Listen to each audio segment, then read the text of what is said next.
चंद्रमा उसी जल में प्रतिबिंबित होता है जो जल शांत हो, स्थिर हो। यही तो समस्या होती है मन की। मन कभी भी शांत नहीं हो पाता है। जहां शांति नहीं वहां कुछ भी नहीं रुकता। समुद्र की लहरों की भांति विचारों का उपद्रव मन को निरंतर स्थिर रखता। कुछ भी सुनने और समझने के लिए मन का मौन रहना आवश्यक है, किंतु मन मौन रहना नहीं जानता। वो तो निरंतर कुछ ना कुछ कहता रहता। प्रतिपद शब्दों का आक्रमण चलता रहता है मन पर,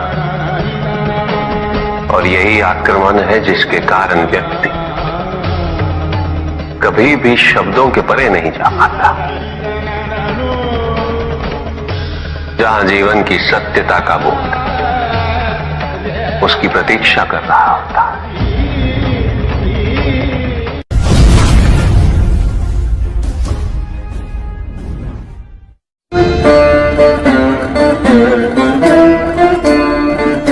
मैं वो हूं जो नहीं है,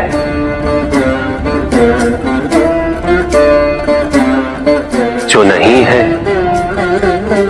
वो मैं हूं।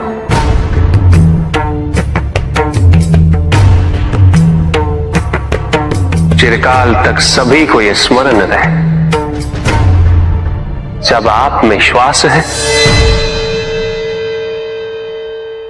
तो मैं आप में हूं। देव देव महादेव शिवा, देव देव। और जिस क्षण आप में श्वास नहीं तब आप मुझ में हैं। देव शिवा, देव देव महादेव।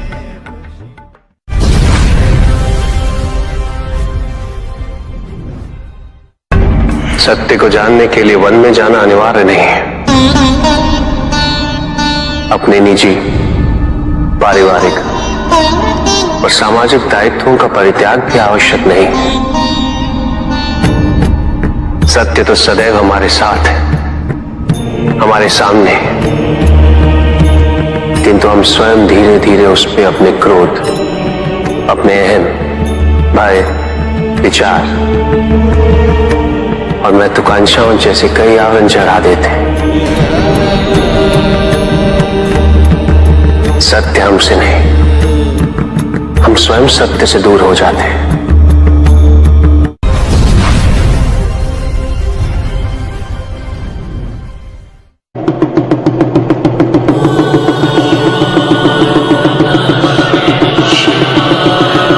जहां न अमृत, न विष, न सुख, न दुख, न स्वर्ग, न नरक, वही परम आनंद है। उसी परम आनंद तक की यात्रा है तुम्हारी। ये यात्रा आनंद के सानिध्य की है, ये यात्रा सानिध्य के आनंद की है। और इस यात्रा में मैं प्रतिपल तुम्हारे साथ हूं। मुझे ढूंढो मत, केवल पहचानो, तुम ही मैं हूं, मैं ही तुम। हर आरंभ का मैं ही अंत हूं, और हर अंत सदैव मेरा ही आरंभ होगा।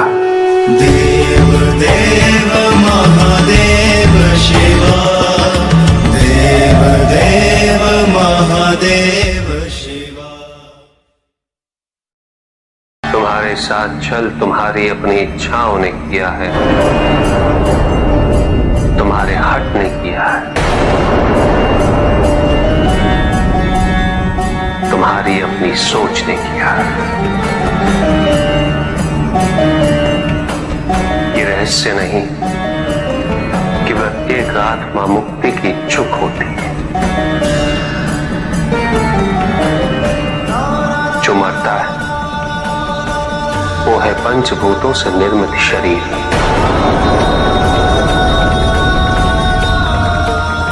किंतु आत्मा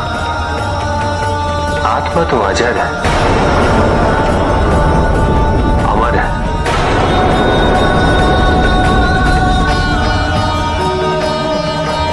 जिसकी यात्रा मोक्ष पर संपूर्ण होगी।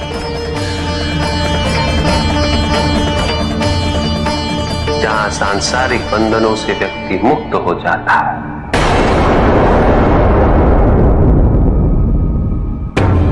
सारी इच्छाएं लुप्त हो जाती। किंतु तुमने तो कभी सत्य की खोज ही नहीं की। तुम तो सदैव उन तत्वों को ढूंढते रहे जो तुम्हारे अहंकार के पोषण हेतु आवश्यक थे।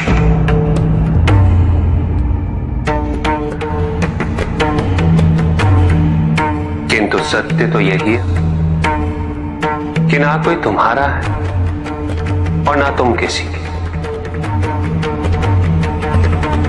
जो है वो परमात्मा का है और जो नहीं है वो भी परमात्मा का ही है। इस शरीर में तुम इस सत्य से अनभिज्ञ हो, किंतु इस शरीर के पूर्व तुम्हें इस सत्य का बोध था और इस शरीर के पश्चात भी रहेगा। प्रश्न ये है कि क्या तुम इस सत्य को अभी स्वीकार करना चाहते हो? यदि करते हो तो परिवर्तन का मार्ग स्वतः प्रदर्शित हो जाएगा। आजीवन तुम प्रत्यक्ष को ही सत्य मानते रहे, परोक्ष सदैव महत्वहीन रहा। तुम्हारे पास यही अवसर है उस भूल को सुधारने का। भक्ति हेतु यदि कुछ अनिवार्य है तो केवल भक्ति ही।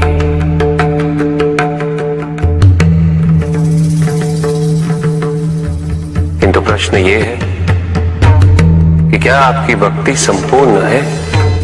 विश्वास और भ्रम के बीच की रेखा अत्यंत महीन होती है।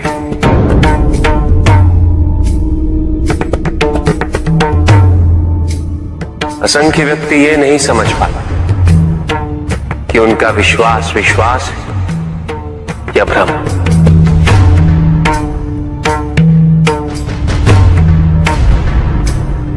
मुझ तक पहुंचने के लिए किसी और की आराधना अनिवार्य नहीं। मेरे सच्चे भक्त तो मुझे किसी भी रूप में पूज सकते, किसी भी रूप में प्राप्त कर सकते। ओम नमः शिवाय। पुरुष और प्रकृति एक है, वो कभी पृथक नहीं हो सकते। शक्ति शिव के बिना अधूरी है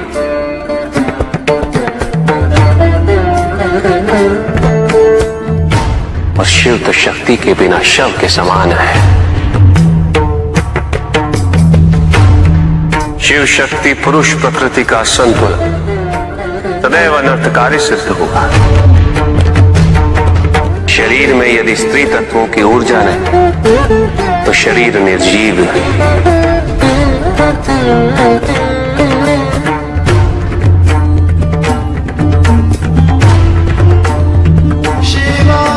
शक्ति और शिव के संपूर्ण रहस्यों को समझ लेना भक्ति, ज्ञान और तपस्या की पराकाष्ठा है।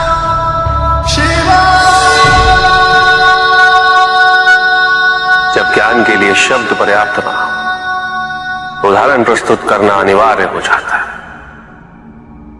केवल आपके लिए ही नहीं, अपितु तो आपके माध्यम से समस्त संसार को शिव और शक्ति की संयुक्ता से पुनः अवगत कराना इस प्रसंग का उद्देश्य था, जो पूर्ण हुआ। महादेव महादेव।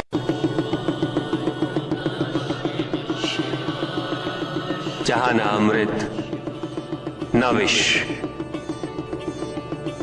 न सुख न दुख, ना स्वर्ग ना नरक, वहीं परम आनंद है। उसी परम आनंद तक की यात्रा है तुम्हारी। ये यात्रा आनंद के सानिध्य की है। ये यात्रा सानिध्य के आनंद की है। और इस यात्रा में मैं प्रतिपल तुम्हारे साथ हूं। मुझे ढूंढो मत, केवल पहचानो, तुम ही मैं हूं, मैं ही तुम। हर आरंभ का मैं ही अंत हूं, और हर अंत सदैव मेरा ही आरंभ होगा। देव देव महादेव शिव। पंडित महोदय को अपने अंतिम उत्तर का तात्पर्य बताओ।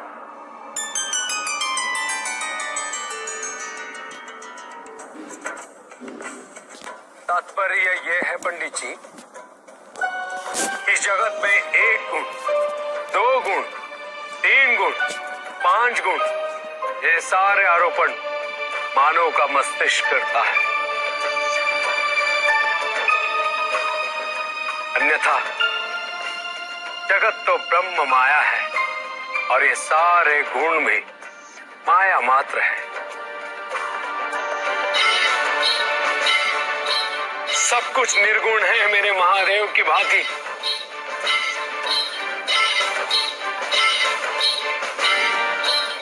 और गुण तो मात्र लीला का नाम है।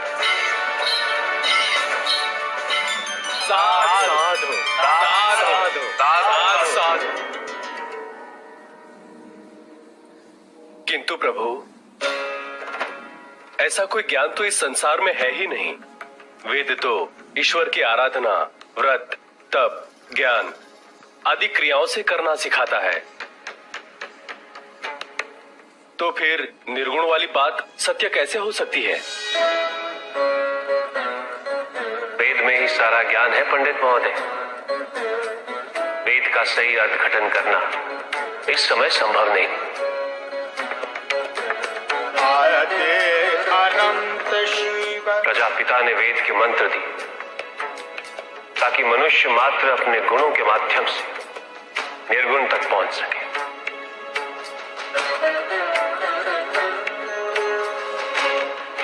किंतु आप सब गुणों की मीमांसा में ही रुक गए। प्रश्न भी आपका और उत्तर भी आप ही का। व्रत, तप, दान, यज्ञ इत्यादि से ही संसार का निर्वाह होता है। किंतु उसी वेद में ईश्वर प्राप्ति के लिए निर्गुण बनने का मार्ग छिपा हुआ है। उस ज्ञान को आप देख नहीं पाते पंडित महोदय। इसीलिए अपने आप को देवताओं से अधिक ज्ञानी समझते।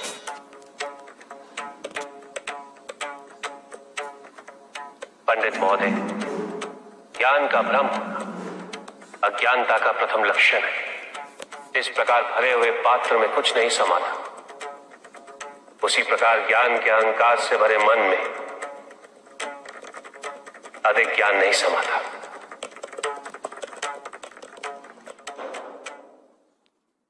सकता हूं अवश्य ऋषि कश्यप। जहां प्रश्न नहीं वहां जिज्ञासा नहीं,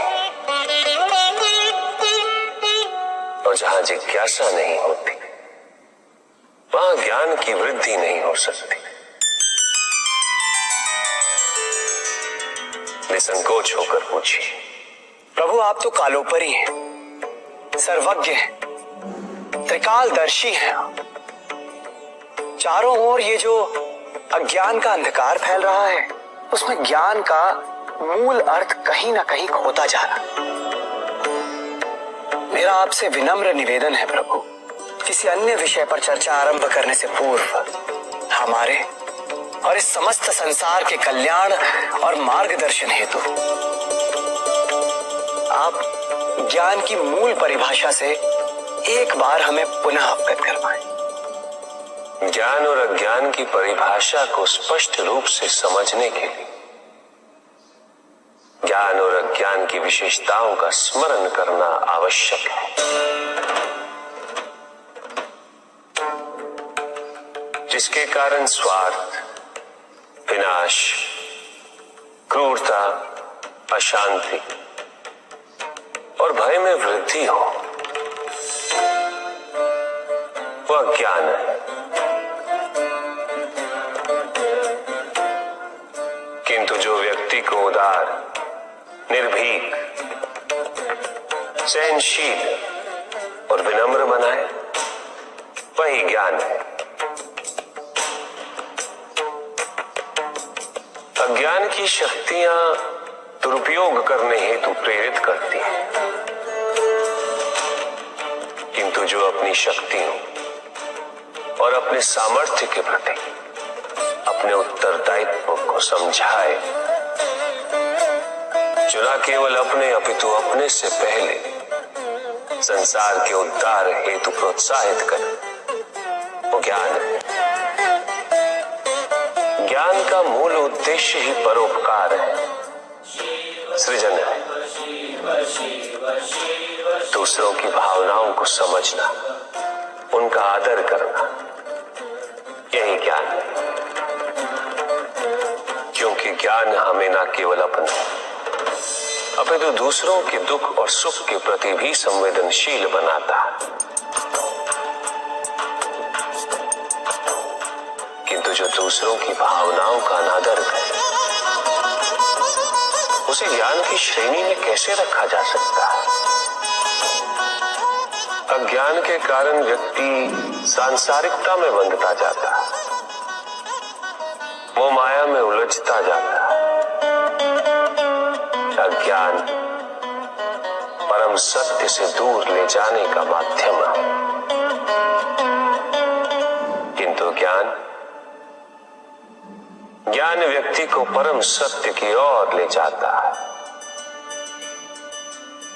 ज्ञान मुक्तिदायक है, मोक्ष का मार्ग है,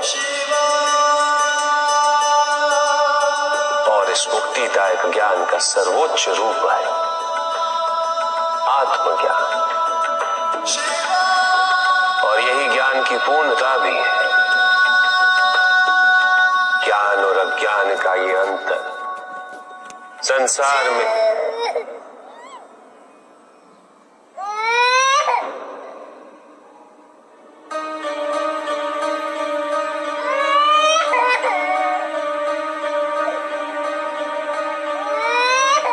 ऋषि कश्यप, ये तो किसी शिशु का क्रंदन है। विदर्भ देश के राजा और मेरे भक्त सत्यार्थ का पुत्र चालू देश के राजा ने सत्यार्थ की हत्या कर दी। सत्यार्थ की पत्नी ने अपने शिशु के साथ अपनी रक्षा करने हेतु वन में शरण ली, किंतु अब तो वो भी मृत्यु को प्राप्त हो चुकी है। भक्ति का उचित मार्ग बताए हमें, ताकि मेरी भांति दूसरा कोई भूल ना करे। भक्ति मुक्ति का आधार है पुष्पधर, और मुक्ति तो केवल समर्पण से ही संभव होगी। और समर्पण के लिए पुष्प नहीं, स्वर्ण नहीं, आभूषण भी नहीं, रत्न नहीं, धन नहीं, विधि विधान नहीं, केवल अपने मन को अर्पित करना अनिवार्य है।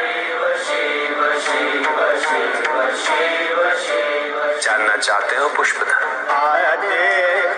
कि वो कौन से पुष्प हैं जो मुझे अत्यंत प्रिय है?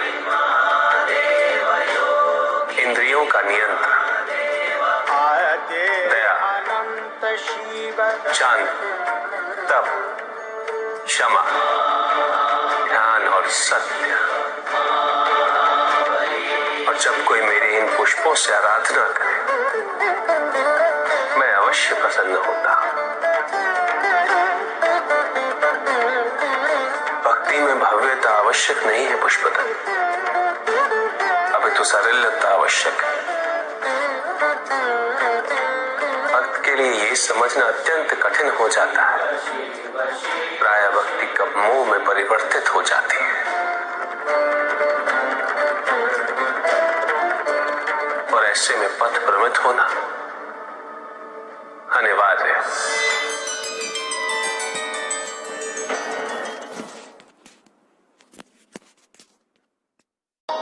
किंतु पिताजी, कुछ व्यक्ति अहिंसा का व्रत कर रहे हैं,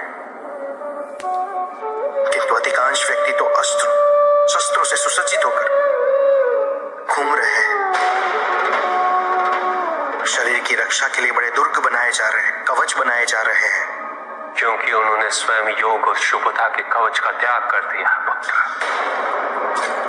क्योंकि अब शुभता उनके लिए जीवन को जीने का आधार नहीं रह गई, क्योंकि योग तो अब केवल उनके लिए एक कठिन सी साधना है।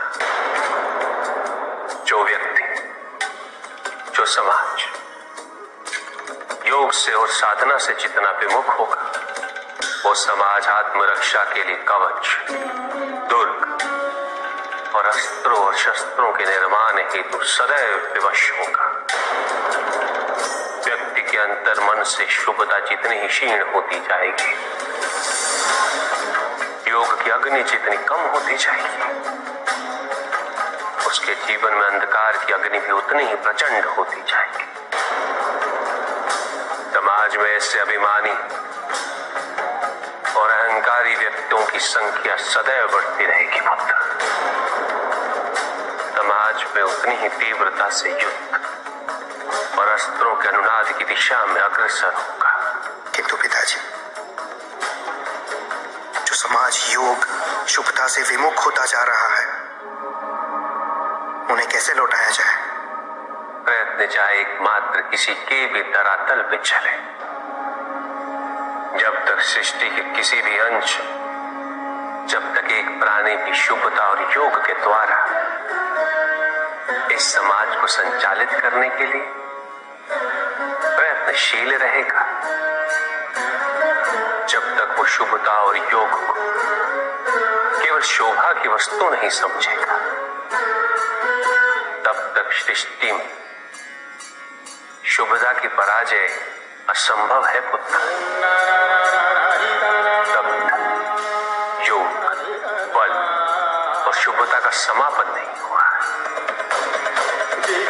परिस्थितियां कैसी भी विकट हो पुत्र, अहंकार के अंधकार का आवरण चाहे कितना भी घना हो,